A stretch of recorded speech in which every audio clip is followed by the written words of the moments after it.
설교를 위해서 기도하겠습니다. 은혜와 사랑이 많으신 아버지 하나님, 우리를 이렇게 귀 모아주시고 불러주셔서 감사합니다. 아버지 하나님, 우리는 정말 부족하고 또 세상의 노예와 같이 사는 사람들이지만 하나님께서 우리를 불러주셨사오니 정말 하나님의 위대한 사람이 될 것을 믿습니다. 주님, 우리가 세상에 소망을 두지 말게 하옵소서. 세상의 소망은 결국 실망으로 돌아올 것이요, 아버지 하나님을 온전히 바라보는 소망은 영광으로 돌아올 것입니다. 아버지 하나님, 정말 하나님을 온전히 섬기는 우리 믿음의 사람들 될 수 있도록 주님 도와주시고 인도하여 주시옵소서. 주께서 놀랍게 역사하시며 함께해 주실 것을 믿사오니 우리 구주 예수 그리스도 이름으로 기도하였습니다. 아멘. 네, 오늘의 설교 제목은 비굴한 노예에서 위대한 하나님의 사람으로입니다. 출애굽기 이스라엘 백성들이 비굴한 노예였습니다. 그러나 그들이 하나님의 인도하심을 받을 때 위대한 하나님의 사람으로 거듭나왔습니다. 우리 또한 마찬가지가 아니겠습니까? 우리가 자본주의와 세상의 노예처럼, 일하는 노예처럼 사는 사람들이 아니었을까요? 그러나 하나님께서 역사하심으로 말미암아 우리가 예배를 드리는 예배하는 자, 예배드리는 자, 위대한 하나님의 사람으로 거듭나게 되었습니다. 출애굽기의 역사는 과거의 역사가 아니고 오늘 우리에게도 벌어지고 있는 위대한 역사인 것입니다.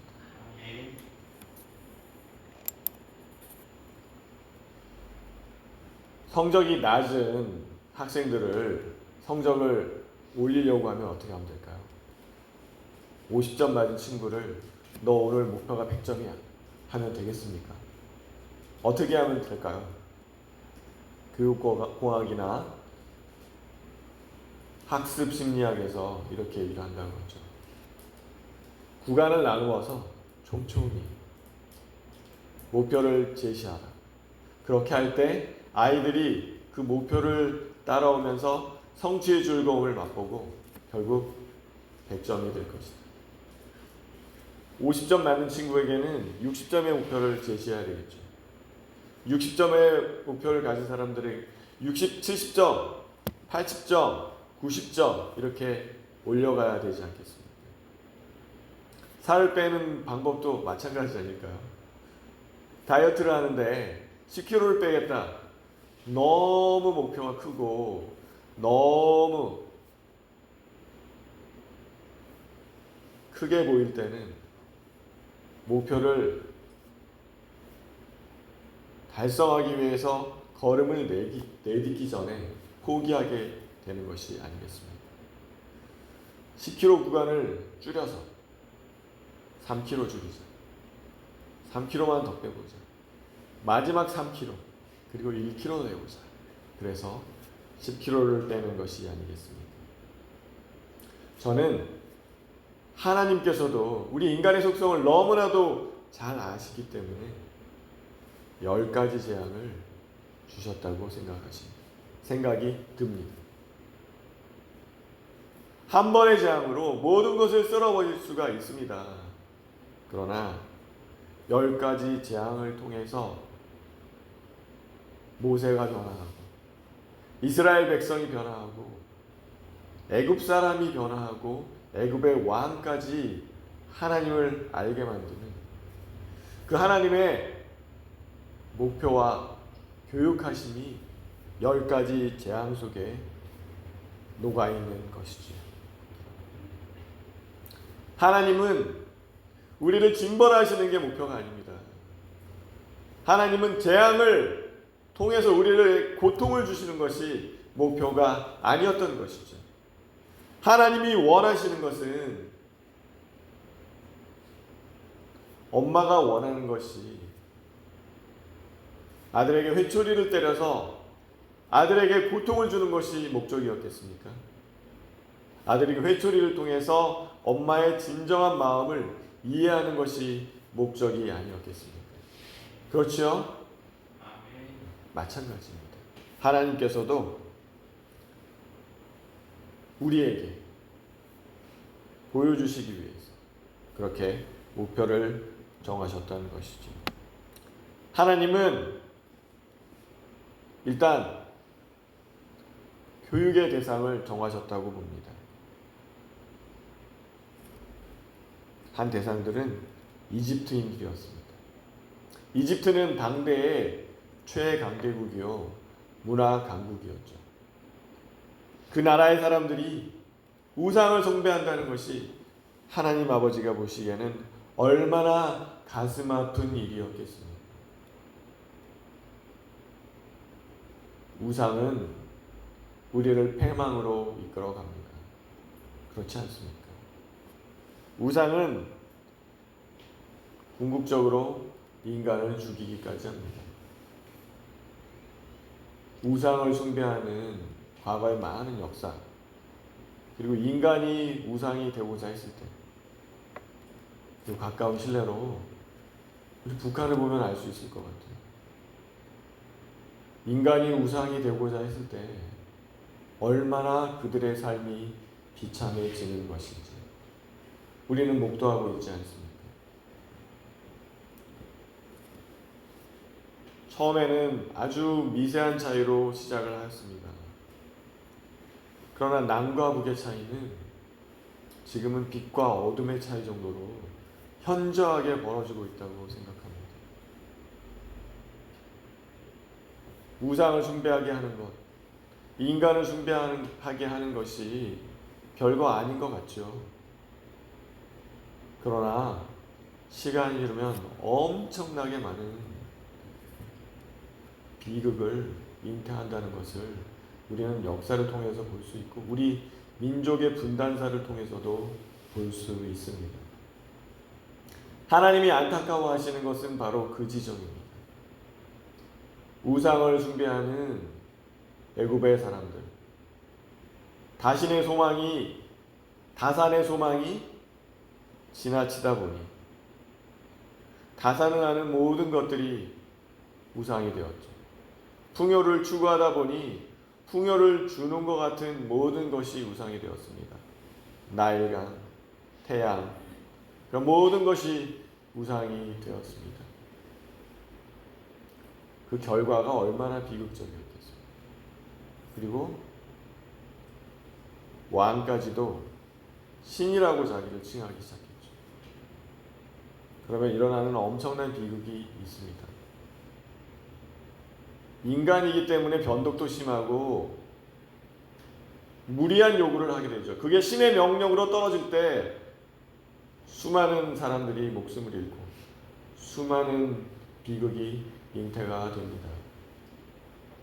간간히 들려오는 북한의 소식들, 북한의 절대자가 인민의 고열을 빨아먹는다고 하는 그 현실을 우리는 알 수 있습니다. 그래서 하나님께서는 우상을 너무너무 싫어하시는 거죠. 자신이 귀히 창조한 이 창조물들이 우상에 의해서 파괴되어가는 그 현실이 너무나도 가슴 아프셨습니다. 그래서 하나님께서는 애굽의 우상들이 너희들에게 엄청난 재앙이 될 수 있다는 것을 명백하게 가르쳐 주셨다는 것이죠. 애굽인들의 깊은 깨달음이 있었을 것이라고 생각합니다. 그래서 결국은 어떻게 됩니까? 출애굽 시점에 유대인들이 엄청나게 불어나 있는 거예요. 순수 혈통적인 유대인들만 있었을까요? 수많은 잡족이 섞여 있었다고 얘기합니다. 유대교를 믿는 유대인이 되기를 자처한 것이죠. 하나님의 백성이 되기를 원하는 것입니다. 하나님의 목표 지점이 바로 거기에 있었던 거죠. 나의 백성을 찾아오리라. 우리는 하나님을 발견한 백성들이 아닙니까? 우리 대한민국에 그래도 하나님을 아는 수많은 백성들이 있는 것이 오늘 대한민국의 번영과 발전을 이끌었다고 생각합니다. 대한민국이 하나의 모델이죠. 남과 북이 모델입니다. 하나님을 찾는 자유가 있는 그 나라와 우상이 지배하는 나라는 이 정말 광명한 천지라고 하는 21세기에도 현저한 차이를 불러오고 있습니다. 그래서 이집트의 백성들에게 하나님께서 재앙을 통해서 교훈을 주고 알려주고자 했던 것이죠. 그 우상에 쩌든 사람들에게는 어지간한 충격요법으로는 통하지가 않습니다. 주변에 신천지, 통일교 이런 분들 접해보신 분들은 아시죠? 그들의 생각을 바꾼다는 것이 얼마나 어렵고 힘든 일인지, 왜 하나님께서 이처럼 감당하기 힘든 재앙으로 그들에게 보여주실 수밖에 없었는지를 우리는 이해할 필요가 있는 것입니다. 또한 대상들은 이스라엘입니다. 이스라엘은 430년 동안 애굽의 노예로 살았다고 합니다. 그 노예 근성을 어떻게 바꿀 수 있을까요? 우리가 일제 36년이라고 하는데 제가 어렸을 때만 해도 손톱깎이가 스매끼리 스매끼리라고 했어요. 그렇죠? 도시락이 벤또였습니다. 36년이었는데 여성들의 이름에 자자가 들어가는 게 있었죠. 명자니 뭐 조자니 뭐 이런 죽자 뭐 이런 죽자라는 이름도 있었어요. 정말 의미는 좋잖아요. 대죽자에다가 그것이 일제 흔적이었다는 것을 나중에 성장해서 알았죠. 그렇게 일제 36년이 그렇게 우리에게 남긴 흔적이 그렇게 강렬했는데 430년을 애굽의 노예로 애굽의 문화 속에 쩌들어 있는 그 사람들을 끌어내어서 하나님을 알게 한다는 것은 얼마나 어려운 일이었겠습니까. 그러니 이스라엘 백성들에게 하나님이 어떤 분이신지를 강렬하게 알게 하기 위해서는 강렬한 자극이 좀 있어야 되지 않았겠습니까? 그 노예 근성을 빼기 위해서 빼냈는데 그리고도 40년을 광야에서 방황하고 그 사람들도 안 돼. 그 다음 세대가 가나안으로 들어갑니다. 하나님의 놀라운 섭리를 이해할 수 있지 않습니까? 우리는 말을 하지요. 왜 빼내놓고 광야에서 죽게 하느냐? 하나님의 놀라운 섭리가 있어요. 우리를 너무나도 잘 아시는 하나님이 볼 때에는 빼낸 것 같고 재앙 갖고도 안 됐던 거죠. 40년을 완전히 광야에서 오직 하나님을 바라보면서 살아갔을 때 그들이 선민이 될 것이다. 그리고 들어가는 땅 가나안이 또 만만한 땅이 아니었거든요. 알파벳을 개발한 문화민족이에요. 가나안이 페니키아입니다. 정말 만만치 않은 문화민족들이 거기 있었어요. 그 문명이 있었어요. 그 안에 들어가야 했을 때 40년의 광야 생활을 통해서 완전히 때를 먹고 들어갔음에도 불구하고 또 힘들어지기 시작하지 않습니까? 그렇게 인간은 나약한 존재인 것이죠. 그래서 그 이스라엘을 타겟으로 하셨죠. 그 다음 타겟은 누구입니까?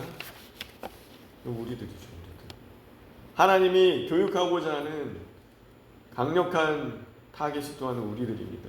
우리들은 출애굽기를 통해서 진정으로 느끼죠. 애굽이라는 광대한 문명을 통해서 인류의 문명의 큰 줄기인 나일 문명, 이집트 문명이라는 그 광대한 장에서 하나님이 직접적으로 나타내 보이시는 거예요.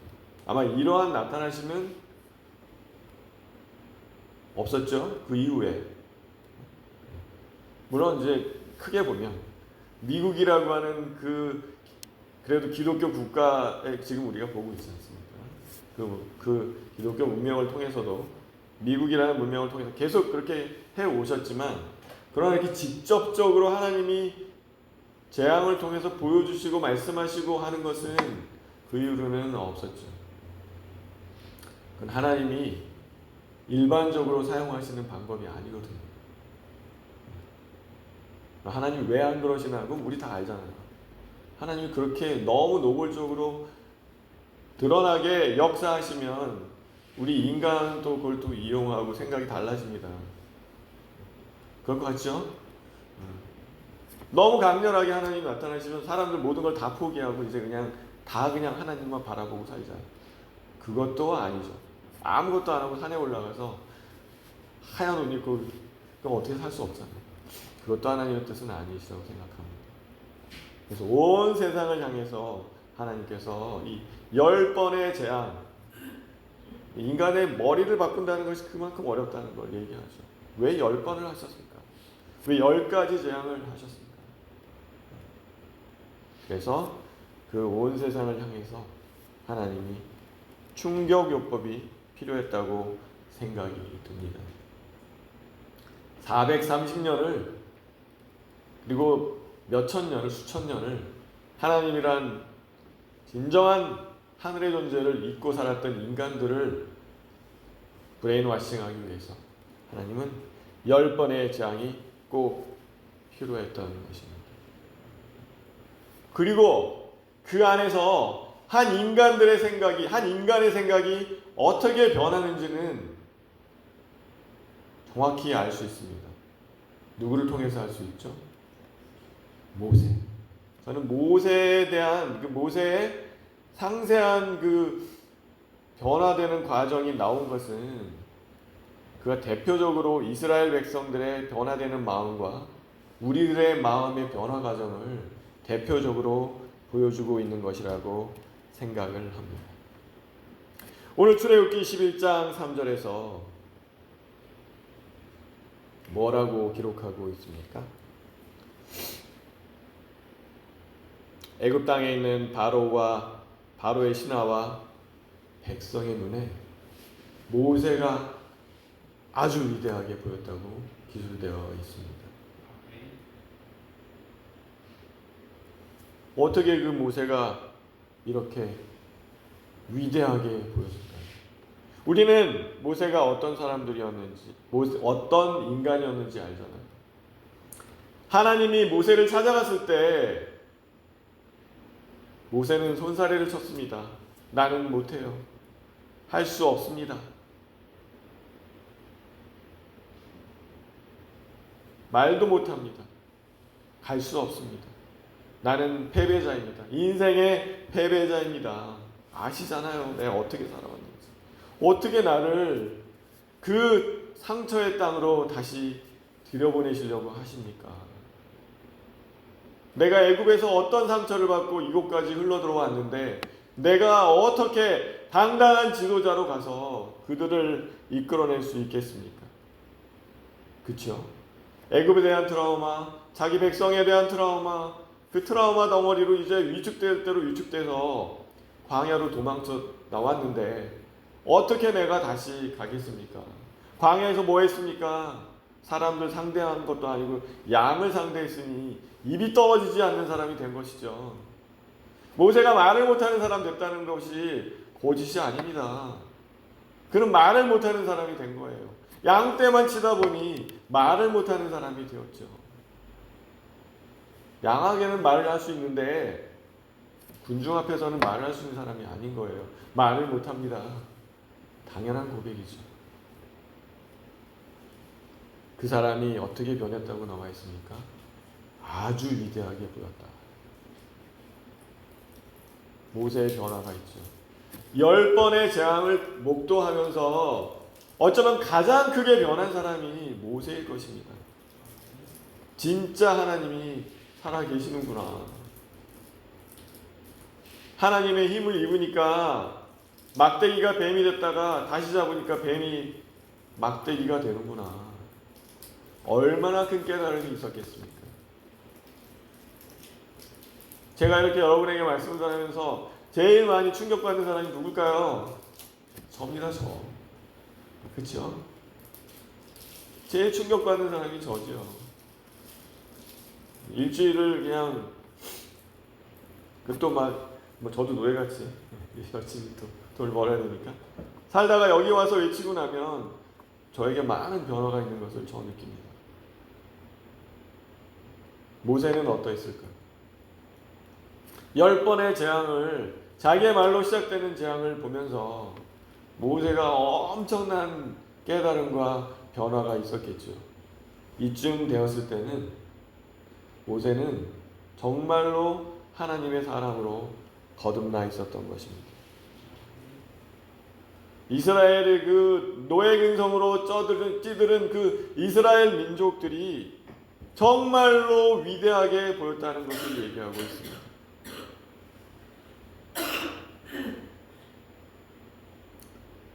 저는 이 모세의 변화를 보면서 신약의 제자들의 변화를 생각해 봅니다. 제자들 어떤 사람이었나요? 제자들 그냥 어부들이었어요. 물고기라고 얘기하는 어부들이었습니다. 싹이 보이지를 않아요. 위대한 12사도의 싹이 보입니까? 그들 가운데 위대한 12사도의 그 싹이 누가 보입니까?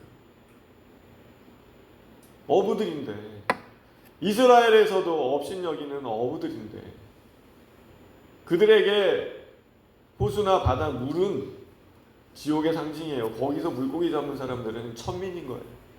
위험한 직업이에요. 그죠? 빠져 죽기도 하고. 그 위험한 일을 하던 사람들, 세상에서 인정받지 못하던 그 사람들이 어떻게 변화가 되었습니까? 순간의 변화가, 순간에. 그죠?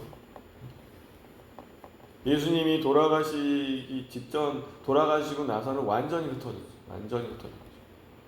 그 오합지졸을 상징적으로 보여줍니다. 예수님이 돌아가시는데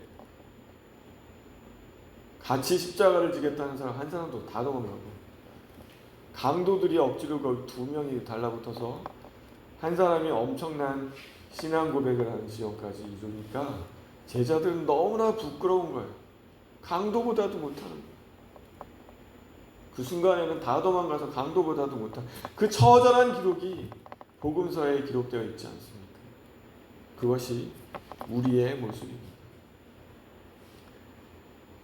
우리는 하늘을 보고 나를 보고 세상을 봐야 됩니다. 근데 우리 믿음이 없을 때는 어떻게 합니까? 나를 보고 세상을 보고 하늘을 봅니다. 그러니까 안 되죠. 그래서 안 되는 거예요. 상징적으로 가장 뚜렷하게 보여주는 게 베드로가 무리를 걷는 사건이죠. 예수 그리스도를 바라보고 할 때는 정신없이 바다도 걸어요. 근데 바다를 보니까 빠져가기 시작합니다. 그것이 우리의 모습입니다. 모세가 이렇게 변화된 거예요. 나를 보고 세상을 보니까 못 가겠다고 그러죠. 나를 보고 세상을 보니까 못 간다. 주제 파악을 하고 있었어요. 뭐 주제 파악이 어려운 거 아니잖아요. 딱 보면 알잖아요. 내 꼬라지, 나의 비참한 꼬라지 다 알잖아요. 그죠?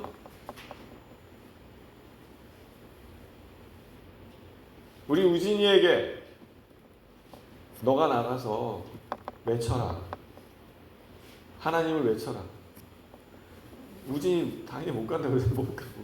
나 못해. 당연히 그러죠. 그게 정상 아닙니까 그게. 내가 나가서 외치겠다 그러는 이 또라이라고 해서 또라이라고.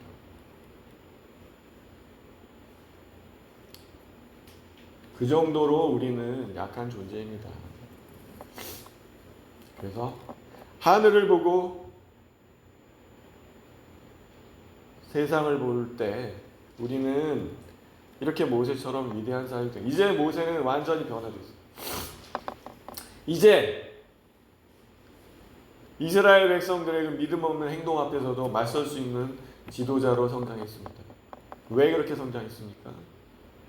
하나님이 만들어 주신 거예요. 하나님의 말씀에서 세상이 변화되는구나. 하나님의 말씀이 내 입안에 떨어질 때 그것이 현실이 되어 나타나는구나를 체험한 모세가 이제 변화가 된 것이죠. 그래서 이스라엘 백성들도 변화가 왔고 그 변화의 결과 놀라운 일이 벌어집니다. 재물을 내놓으라 그러니까 애굽 사람들이 재물을 줬어요. 이걸 어떻게 이해할 수 있겠습니까? 애굽 사람들이 변화가 있었고 유대인들의 변화가 있었다는 것을 의미하죠. 애굽 사람들에게는 공포였습니다. 이 무서운 사람들이다, 이 사람들. 이 사람들 빨리 내보내야 되겠다. 돈을 줘서라도, 재물을 줘서라도 빨리 내보내지 않으면 이거 우리 위태롭겠는데. 이 사람들이 섬기는 신이 보통이 아닌데 이거. 우리가 겪어보니까 우리가 신이라고 섬기던 것들은 다 쓰레기고 정말 보통이 아닌 뭔가 파워풀한 참신을 섬기는가 보다. 정말 감동한 사람들은 같이 따라갔어요. 출애굽 사건에 수많은 애굽의 사람들과 수많은 민족이 따라붙었어요. 그래서 200만이 나왔다 이런 말이 기록이 있는 거죠. 또 정확히 200만이냐 어떻게 200만이냐 막 말들이 많은데 아무튼 엄청난 숫자가 나온 건 분명해요. 유대의 민족만이 아닌 감동받은 수많은 그 무대에 조연으로 섰던 많은 민족들도 같이 따라 나오게 되었다는 것을 의미합니다. 그 감동으로 자신들이 갖고 있는 보물을 내준 거예요. 그럴 수 있을 것 같죠? 그게 그래서 설명이 되는 것 같아요. 유대인들이 보물을 청했다는 거예요. 강력하게 요구했다. 우리 이제 나가야 되니까 내놔. 그렇게 그 정도의 강도로 얘기를 했다는 거죠. 하나님의 입장에서 보면은 이스라엘 백성들이, 나의 백성들이 노예로 일을 했는데 그 보상은 받고 나와야지. 그렇게 하나님 생각하시는 것 같아요. 그렇죠? 임금 체불된 거 청산받고 나가게 하셨어요. 그것도 놀라운 섭리예요. 또 하나는 뭡니까? 그 임금을 잘 모아서 성막을 짓는 데 사용했어요. 그럼 무엇입니까? 하나님의 전리품인 거예요. 하나님이 싸우시고, 이때 당시로는 전리품이죠. 싸우면 전리품을 얻는 게 당연한 거예요. 하나님의 전쟁 가운데 이제 전리품을 얻게 하셨어요. 은금 폐물을 잔뜩 모아다가 누가 제일 많이 취해야 됩니까? 승리한 장군. 승리한 장군 누구예요? 하나님. 성막을 금은 부화로 싹 만드시다니 뺏은 거예요. 그게 그때 당시에 바람직한 상식이에요. 하나님의 그런 놀라운 역사가 있는 거죠. 우리의 어거스틴이 이 사건을 이렇게 얘기합니다. 애굽 사람들이 가졌던 금과 은은 본래 그들의 것이 아니었다. 하나님의 광산에서 나온 하나님의 것이었다. 이스라엘이 그것을 가지고 나온 것은 도둑질이 아니다. 사기친 것이 아니다. 당연히 하나님께 것을 하나님께서 가져가신 것이다. 이렇게 해석을 하였습니다. 올바른 거죠. 하나님이 달라고 요구하실 때 그래서 드리는 것이 맞죠. 우리의 마음 가운데 이 정도는 하나님께 드려야 되겠다는 마음이 올라올 때 마땅히 드리십시오. 그 마음을 뭉개다가 얼마나 많은 후회를 하게 될지 모릅니다. 내 것이 내 것이 아니잖아요. 하나님 우리에게 충분히 쓸 수 있는 권리도 주십니다. 유대인들이 그 재물을 갖고 나오면서 좀 쓰기도 했겠죠. 그래, 너희도 같이 써야지. 너는 나의 자녀들이니까. 그 다음에 큰 부분은 하나님께 바쳐서 성막을 멋있게 만들었고 그렇게 하셨습니다. 하나님이 주인이십니까? 테레사의 아빌라라고 대테레사라고 하죠. 소테레사는 누구세요? 마더 테레사. 역사상 유명한 테레사가 2명 있습니다. 대테레사, 아빌라의 테레사라고 유명한 중세 수도원 운동을 일으킨 성녀라 일컬음을 받는 분이 계셨죠. 그분이 대테레사, 아빌라의 테레사입니다. 그분이 교회들이 너무 영적으로 침체되어 있고 썩어 있으니까 나는 수도원을 세워야 되겠다. 하나님 아버지를 참으로 섬기는 사람들이 이 세상에서 벗어나서 하나님을 만날 수 있는 그곳을 만들어야 되겠다.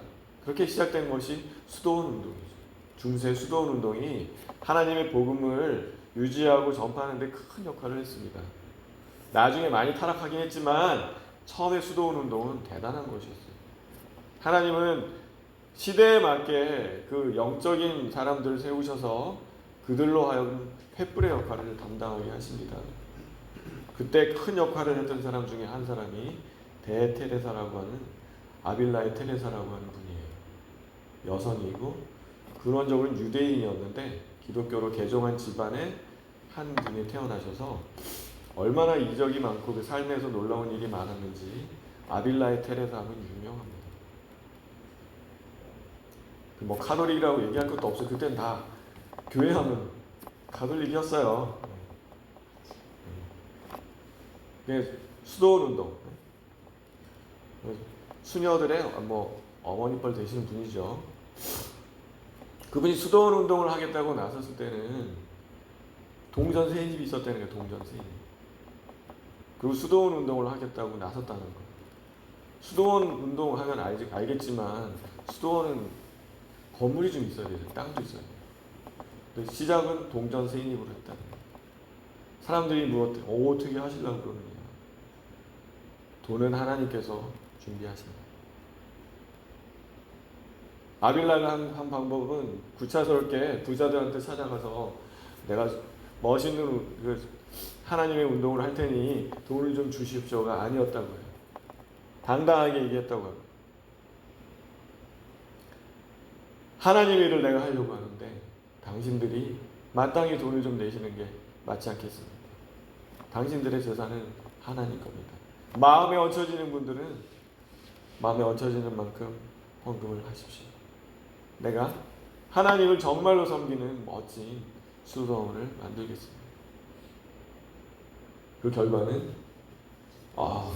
스페인에 엄청나게 많은 수도원을 세웠다고 합니다. 우리는 좀 당당할 필요가 있는 거예요. 교회는 좀 당당할 필요가 있는 것 같아요. 내 뜻이 숨겨져서 돈을 달라고 한다면 말을 할 수 없겠죠. 그렇게 당당할 수 없어요.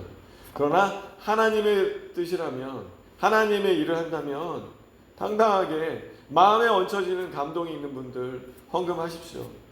하나님 일을 하겠습니다. 그렇게 할 수 있다는 거죠. 그렇죠?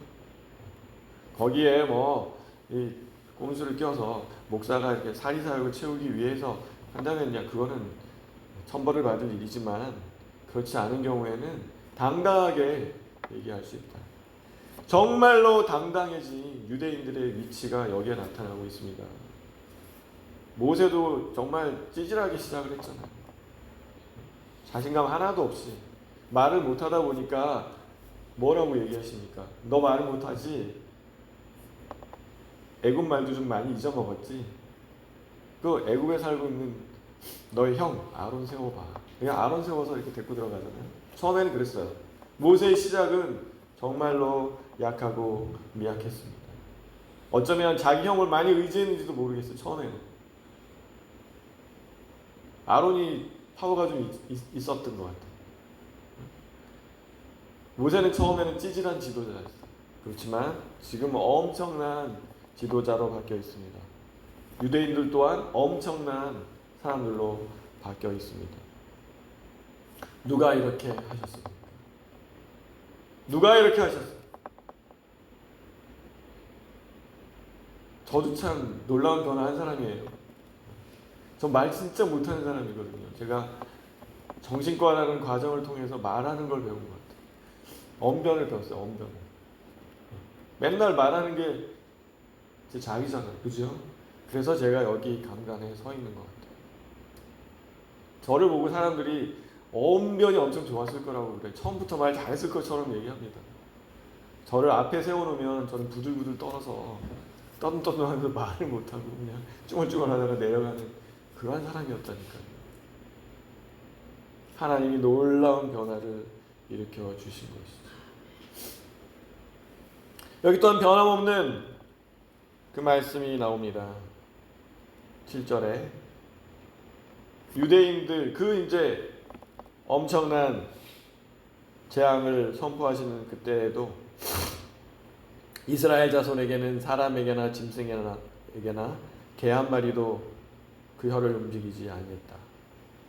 애굽 전역에는 통곡이 울부짖음이 그때 장자가 없어진다는 것은 가문의 멸망을 의미합니다. 장자의 위치를 아시죠? 응? 지난번에 목권사님이 잘 얘기해 주시더라고요. 집안에 장자가 목사가 된다고 하니까 집안의 모든 재산이 그 사람한테 가는 거 아니겠어요? 장자가 죽는다는 것은 집안이 멸절한다는 것을 의미합니다. 그 놀라운 재앙에 애굽이 통곡할 때 이스라엘은 짐승 한 마리도 개 한 마리도 짓지 않을 정도가 되었다고 하는 철저한 구별함을 통해서 이 백성은 나의 백성이다. 하나님이 그거를 정밀하게 보여주시는 거죠. 그러니 애굽 사람들이 굴복하지 아니할 수가 없었던 것이죠. 8절에는 바로 앞에서까지 당당한 이제 모세가 나옵니다. 처음에는 못 간다고 그렇게 발버둥 치던 모세가 8절에는 심히 노하여 바로에게서 나왔다고 되어 있어요. 바로하고 동등한 사람이 된 모양이죠. 모세의 놀라운 변화는 우리 신앙인들이 하나님을 힘입을 때 얼마나 놀라운 기계와 용기를 갖게 되는지를 보여줍니다. 이것이 사도행전에서 베드로의 변화. 베드로가 한번 연설하면 3,000명이 회개했대요. 그 어부 출신. 그 도망갔던 그 사람. 종 앞에서도 쩔쩔쩔 매는, 종 앞에서도 예수 그리스도를 인정을 못해요. 지 목숨이 달아날까봐 비자라고 표현되어 있는 종 앞에서도 신앙 고백을 못하는 사람이 베드로였어요. 그런데 어떻게 그 삼엄한 환경이 바뀐 건 하나도 없죠. 똑같은 환경에서 자기 목숨을 내놓고 설교를 하고 3,000명을 회개를 시킵니다. 이 놀라운 변화는 어디서 일어난 겁니까? 하나님이죠. 성령의 감화 감동을 받으면 사람이 그렇게 변화된다는 거예요. 다윗은 어떻습니까? 집안에서도 인정을 받지 못하는 말째 아들이에요. 막내는 좀 장자가 최고고 이렇게 순위가 내려가면서 이제 순위가 꺾여서 말째는 좀 취급을 잘 안 받는 존재였죠. 사무엘이 다윗의 집안에 찾아갔을 때 한 명이 없는 거예요. 어디 갔냐 그러니까 양치고 있대. 그러니까 아버지가 그랬겠죠. 다 불러오는데 말째는 양쳐라. 너는 해당 사항이 좀 없을 것 같아. 그런 것이 아니었겠습니까? 그 사람 다윗이 어떻게 바뀌었는지는 구구절절히 설명할 필요가 없습니다. 정말 용감한 사람, 믿음의 사람이 되고 싶다면, 그리고 정말로 기계 있는 한 인간으로 거듭나고 싶다면 어떻게 하면 되는지를 보여주고 있지요. 하나님의 영이 함께 하시면 그는 놀라운 용기와 기계를 갖춘 놀라운 사람이 된다는 것을 보여주고 있습니다. 우리 주변의 평범한 사람들이 신앙인이 되어서 하나님의 사람이 되는 거죠. 우리가 뭐 위대하다, 빌리그레함 위대하다, 뭐 그럴 필요 없어요. 다 내 옆에 평범한 사람이 하나님의 쓰임을 받으면 그런 역할을 감당하게 되는 것입니다. 우리가 어떻게 바뀌어야 되겠습니까?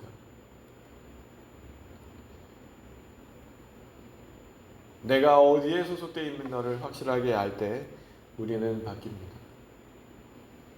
베드로가 나는 분명히 예수 그리스도의 사람이라고 하는 확신이 생기게 되었을 때 그가 목숨을 내놓고 위대한 사도로 거듭날 수 있었습니다. 우리가 세상에 살아갈 때 세상에서